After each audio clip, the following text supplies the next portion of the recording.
Donc, chers amis, donc, étant donné qu'il y a parmi des gens qui sont malades euh, du corona qui m'ont envoyé un message pour me dire que le sujet du bitachon était un sujet qui était très difficile et que ils auraient demandé si c'était possible, on va dire, de se renforcer un peu sur ce sujet. Alors, on va Bessiat Alishmaya essayer d'étudier ensemble. Alors, ce livre qui s'appelle Havot Alevavot, qui a été écrit par Rabbeinu Bahye Ibn Pakuda. Euh, il a été écrit en arabe, il a été traduit par le Rav Uda Ibn Tebon, et comme c'est un texte qui date d'à peu près 1000 ans, il y a un commentaire qui s'appelle le Lev Tov. Ce commentaire, en fait, il paraphrase d'une manière plus simple et plus facile ce texte qui est très très très ardu. Et en fait, je vous invite à ce qu'on étudie ensemble le Sha'ar Bitachon. Donc, si vous avez le document, on peut recommencer.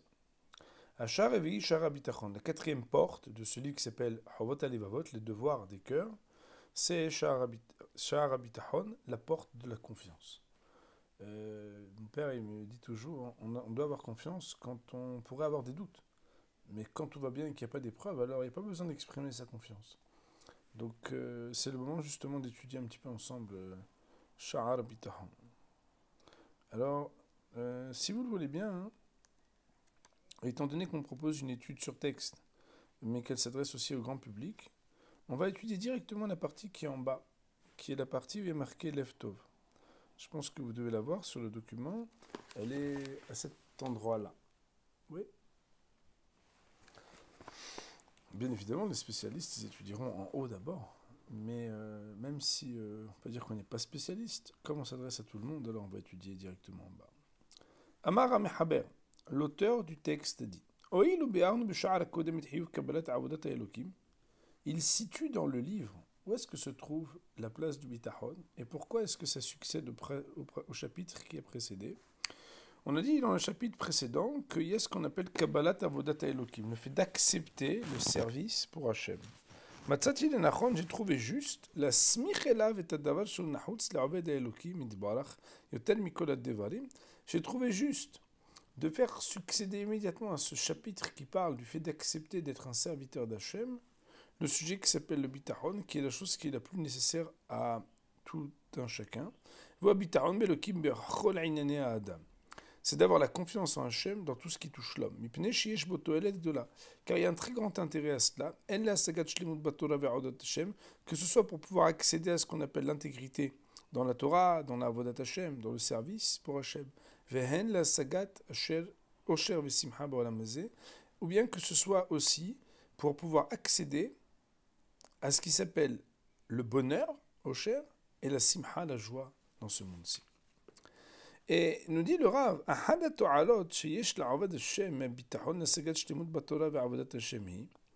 un des intérêts grands dans ce qu'est la possibilité d'accéder à l'intégrité dans la Torah et Avodat Hashem, c'est que du fait qu'il a confiance en Kadosh Baruch Hu, comme quelqu'un qui est serviteur a l'obligation pour pouvoir servir son maître, d'avoir confiance en son maître, alors il est apaisé de tous les soucis. Avoir confiance, ça veut dire ne pas avoir de soucis. Et il peut, de manière dévouée et sans inquiétude, être l'itmaser, ça veut dire avoir la messirut nefesh, c'est-à-dire être dévoué totalement au service d'Hachem. Et il n'est pas possible pour l'homme d'être libéré des soucis et des inquiétudes, sauf s'il a la confiance en Hachem. Car s'il n'a pas la confiance en Hachem, ça veut dire qu'il a confiance en quelque chose d'autre. Adam, que ce soit en les hommes, ou qu'il a confiance dans sa richesse, ou bien dans sa sagesse et sa force, ou bien des choses similaires. Et là, c'est un point très important. Et celui qui a confiance en quelqu'un d'autre, quelque chose d'autre, d'Hachem, Elokim misil mimeno ashgahato. Kadosh Baruch Hu lui dit, ben, puisque tu as pris une autre assurance, tu as une confiance dans quelque chose d'autre, alors Kadosh Baruch Hu, il l'abandonne et il lui met Ozev Oto Bemi Shebatah Alav. Et il dit, voilà, puisque Behemet, il a confiance en quelqu'un d'autre, eh bien alors il n'a qu'à, entre guillemets, rester dans cette confiance, et c'est quelqu'un d'autre qui va l'aider. Et ça ressemble à ce qui est marqué dans le verset dans Jérémie, c'est que le prophète de dire, il y a deux choses négatives que Asa Ami, pardon, que mon peuple a fait. La première chose, c'est quoi? Moi,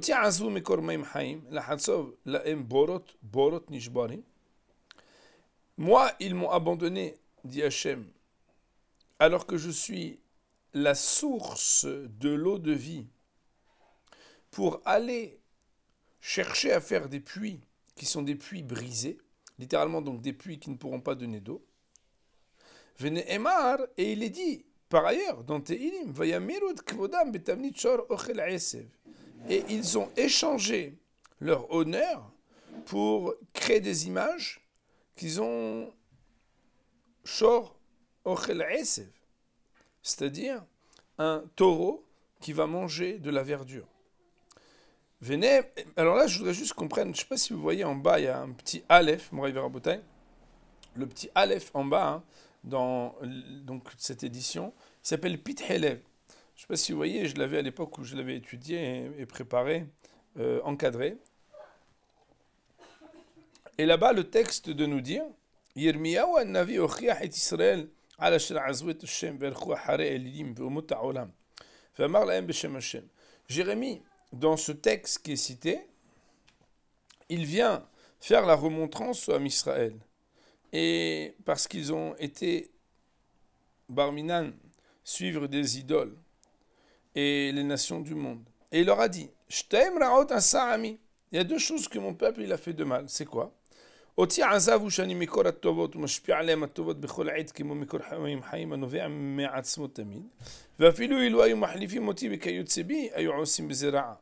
Déjà, m'échanger contre quelqu'un d'autre. Mais s'il y avait quelqu'un d'autre que moi qui avait la même valeur, c'est quelque chose qui eût été déjà quelque chose de très grave. Et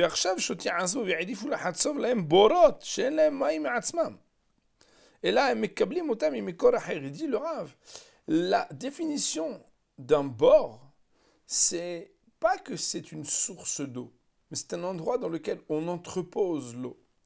Ils ont préféré, plutôt que de rester fidèles dans la confiance qu'ils avaient en moi, faire confiance à ma place à ce qu'on appelle des borot qui eux-mêmes n'ont rien d'eux-mêmes. Mais là-bas, on voit de toute façon en plus que c'est avec des puits qui sont des puits brisés. Et c'est quoi la définition d'un puits brisé? C'est celui que de toute façon l'eau, elle ne peut même pas rester dedans. Et ça, c'est ça la deuxième ra'a. Donc en fait, si vous voulez bien, dans le texte, excusez-moi, tout à l'heure on n'a pas expliqué suffisamment bien, il y a deux choses qu'il a fait mal. Premièrement, premièrement, donc ils m'ont abandonné. Et deuxièmement, c'était la hatzov lahem borot nishbarim. J'espère que c'est clair. Reprenons dans le texte maintenant, Vene Emar, et dans Jérémie, il est écrit donc, Arur ha-gever sheifta ba'adam, vesam basar zero'o, umin Hashem yasur libo. Malheur à l'homme qui a confiance en l'homme et qui a placé basar zero'o, comme si son basar, c'est-à-dire sa chair, était son bras étendu, c'est-à-dire c'était lui qui avait la possibilité de l'aider. Ou Minachem est sur libo, et qu'à cause de ça, il va dévier son cœur d'Akadosh Baruch Hu. Alors que celui qui a confiance en Akadosh Baruch Hu, le verset de dire Baruch ha-gever sheyiftach b'Hashem v'yashim yiftacho. Heureux celui qui est béni, et celui qui aura la confiance en Akadosh Baruch Hu et qui met toute sa fidélité en Hachem. Heureux l'homme qui a la confiance en Akadosh Baruch Hu, et qui ne s'est pas tourné vers les Réavim. Réavim, ça veut dire des hommes d'influence. Veshatei Chazav, et ceux qui, Shatei Chazav, c'est-à-dire ceux qui malheureusement vont amener au contraire de ce qui est normalement ce qui est demandé.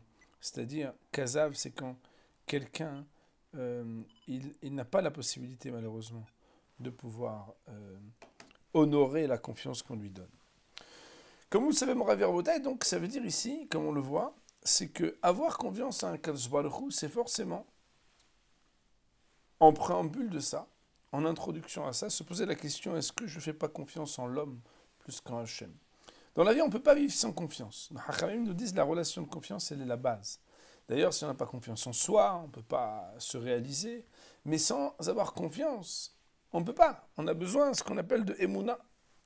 Si on n'a pas de Emouna, la foi, ou le bitachon, ou la confiance, on ne peut pas construire sa vie. Seulement, nous dit le Rav, la difficulté, c'est que souvent, la problématique de la confiance en Hachem, c'est quand la confiance, on l'a mis en quelqu'un d'autre. Il nous dit le Rav, si la personne a la confiance dans sa sagesse, dans ses stratagèmes, ses stratégies, la force de son corps, la manière avec laquelle il va réussir à s'efforcer pour entreprendre des choses, il va faire énormément d'efforts qui seront gratuits, c'est-à-dire qui ne vont pas être fructueux, et sa force va se fatiguer littéralement. Et il ne va pas réussir à obtenir ce qu'il désire par toutes les stratégies qu'il a mises en œuvre. Comme c'est marqué, qu'il y a quelque chose qui va conquérir les hachamim, les gens sages, be'ormam, par leur ruse. Je ne sais pas si vous voyez en bas, il y a marqué en bas, donc dans le petit dalet, dans le petit élève, She'enam bodhim be'Hashem, ela mithakkemim ou bodhim al-armimutam. Si un homme, il a pas confiance en Kadosh Baruch Hu, mais il essaie de faire l'intelligent, il essaie de se dire, mais moi je suis super rusé. Alors là, il est marqué que l'ochet hachamim be'ormam. Cette personne-là, Barminan, c'est quelque chose qui va le conquérir et qui va Barminan faire qu'il va être lui-même la victime. Et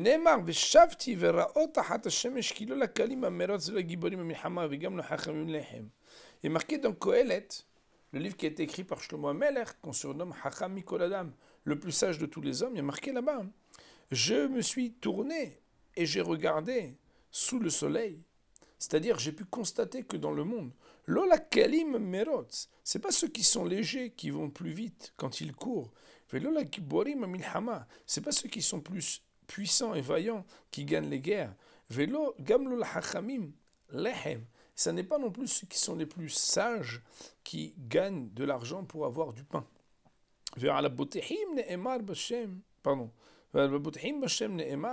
Alors que sur ceux qui ont confiance en Hachem, il est dit les jeunes lions pourront être pauvres et avoir faim, alors que ceux qui ont confiance et qui recherchent Kadosh Baruch Hu, lo yahseru kol tov, eux ne manqueront de rien. Autrement dit, encore une fois ici, le Rav de nous dire, et si Be'emet, on ne fait pas confiance en un autre homme, mais on fait confiance en soi-même, en sa chokhma, en son rocher, en sa gevura, dans sa sagesse, dans sa richesse, dans sa puissance physique, alors on a un problème, c'est qu'on va s'essouffler. Et comme on le sait, nous dit le Rav, et comme le roi Salomon nous l'apprend, ça n'est pas ceux qui possèdent ni la richesse, ni l'intelligence, ni la vaillance et la force physique qui vont réussir. Mais c'est ceux qui ont la confiance en Kadosh Baruch Hu qui peuvent réussir.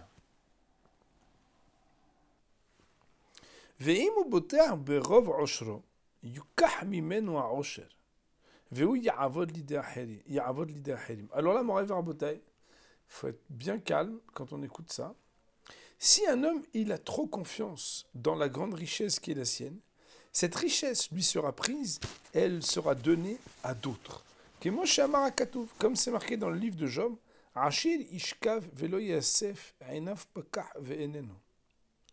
le riche se couchera et il ne pourra pas ramasser ce qui était à lui. Il ouvre les yeux et il trouve plus sa richesse. Ne te fatigue pas, il est dit d'ailleurs dans Michelet, ne te fatigue pas à t'enrichir, mi binatecha hadal, de ton intelligence, hadal a manqué. Alors là, mon rêve Rabotage, je vous invite en bas à regarder avec moi dans les petits hot he et hot vav, qui sont d'ailleurs surlignés pour le hot he en bas dans l'édition que je vous ai mise en photo. Il est marqué Ashir Ishkav, regardez comment c'est Rabotage. Parfois, l'homme, il va dormir alors qu'il est encore riche. Velo yasef. Et bien, le gars, il lui est rien arrivé. Hein. Ou ça veut dire qu'il n'est pas encore mort. Velo yasef. Il n'est pas comme il est marqué Nesaf al-Amav. Non. Et quand il ouvre ses yeux le matin, et il se rend compte qu'en une nuit, il a plus rien, il a tout perdu. C'est des choses qui peuvent arriver très rapidement. Mi binatecha hadal, c'est quoi ce verset de Michelet? Hadol mi le'asik et mahshevotecha ketzad le'asig osher. Il dit le Rav, al tigar le'ash, ne te fatigue pas à te rendre riche. Mi binatecha hadal, ça veut dire quoi? Économise d'utiliser ton intelligence pour essayer de se dire comment être de plus en plus riche. Pourquoi? Écoutez bien.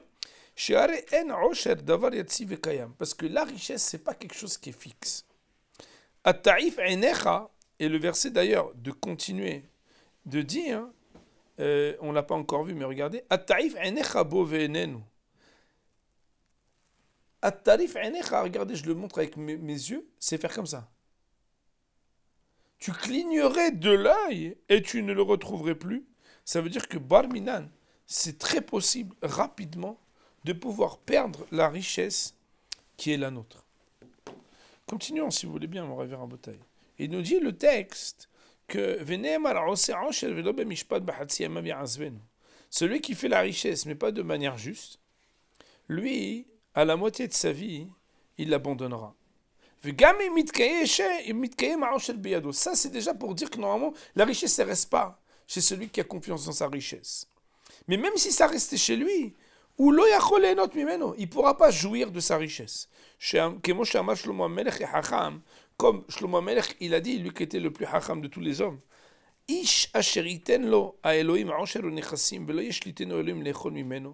si jamais un homme, Akadosh Baruch Hu, il lui donne la richesse et les biens, et il ne lui donne pas la possibilité à Akadosh Baruch Hu de rester celui qui maîtrise pour pouvoir manger de cette richesse. Via Osher Beyado Betor Pikadon chez Be'alav Shomer Oto Mikol Nezek. Et c'est quelque chose qui va être une richesse comme un gage qui est placé dans la main de celui qui le garde de tout dommage. Tu vas le garder, hein. Maman, tu as des millions, hein. Mais ce ne sera pas pour toi, ce sera pour celui qui le mérite. Comme c'est marqué que des fois il y a des gens qui sont des fauteurs, et Akadosh Baruch Hu, il leur a donné la possibilité d'aller ramasser tout l'argent du monde. Mais pourquoi? La tête l'étov l'ifne Elokim. Mais c'est ensuite pour le donner à celui qui est bon devant Hachem. Et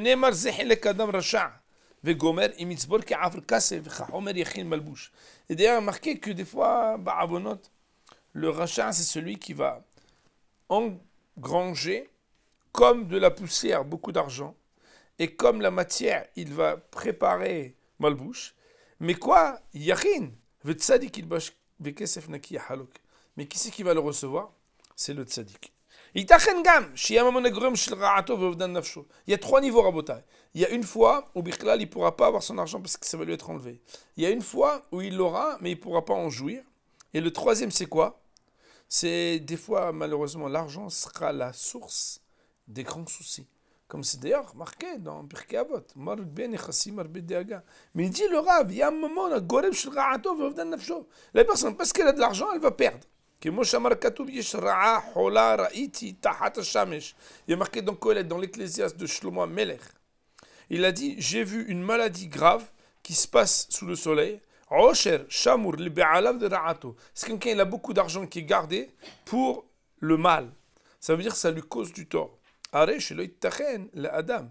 Menuhat nefesh midagot, et là, bashem.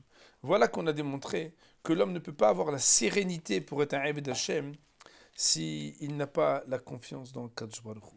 Et on a dit, pour synthèse, que la confiance en Hachem remet forcément en question la confiance qu'on a en autre chose qu'Akadosh Baruch Hu, si c'est les hommes ou si c'est une partie de soi-même, son intelligence, sa richesse ou bien sa gvura, sa force physique.